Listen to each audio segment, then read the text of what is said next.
Europe की तो ये इजाज़त हमें मिल गई है, इससे ओवरऑल रेवेन्यू पर कितना फ़र्क पड़ेगा, क्या पॉजिटिव इम्पैक्ट इस वक्त क्रिएट होगा, और यूके की जो परमिशन है उसमें क्या रुकावट बाकी रह गई है? बहुत शुक्रिया। देखिए, आपके सवाल के दो पहलू हैं, मैं दोनों को एक एक करके जवाब देता हूँ। पाबंदी का जब इतलाक हुआ था पीआई की परवाजों के ऊपर 2020 में, तो 2019 को अगर हम बेस ईयर के तौर पर लें तो मेरे ख्याल में टोटल हमारे रेवेन्यू का 37% हिस्सा जो था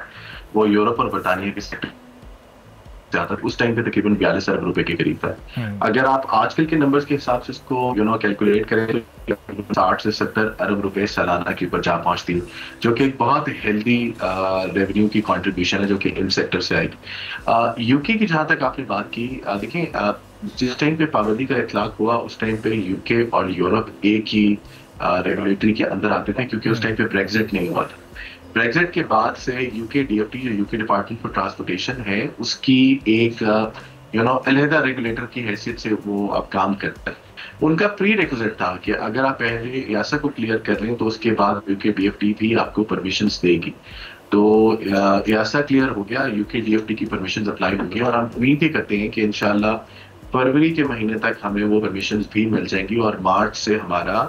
मैनचेस्टर, बर्मिंघम और लंदन कॉर्पोरेशन का आगाज होगा। अच्छा, और अब्दुल्ला साहब, ज़ाहिर उम्मीद ये है कि जब तक ये जो प्राइवेटाइजेशन का प्रोसेस है ये भी स्मूथली कंप्लीट हो चुका होगा। अभी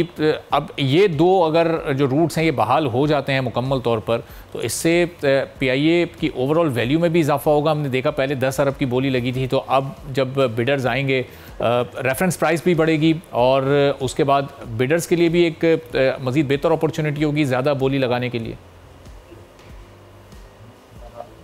मेरे ख्याल आप ही के प्रोग्राम पे मैं जब आखिरी दफा आया था तो हमने एक असूल तय किया। तो असूल ये था कि जब भी किसी कंपनी की बोली लगाई जाती तो उसका दारोमदार इस बात पे तो जरूर होता है कि उसकी किताबों पे टोटल कितने एसेट्स या उसकी लाइबिलिटीज कितनी ज्यादा है, लेकिन उसकी दो और चीजें हैं जिनका भी जो है, जो आमिल है, जो फैक्टर इन करते हैं, जिसमें से सबसे इंपॉर्टेंट होता है उसकी अर्निंग कैपेसिटी, और नंबर 2 उसकी ब्रांड इक्विटी या उसकी ब्रांड की रिकग्निशन। देखिए, अर्निंग पोटेंशियल जिस तरह आपको खुद पता है कि तकरीबन 200 अरब से ज्यादा तो पीआईए ने इस साल भी कमाए हैं। अगले साल अगर आप यूरोप और यूके का रेवेन्यू डाल दें तो ये जाके कुछ शायद पूरा $1 बिलियन तक इसका अर्निंग पोटेंशियल होगा 2025 में। अब साथ साथ जिस तरह आप देखते हैं कि परमिशन मिलना शुरू हो गई हैं,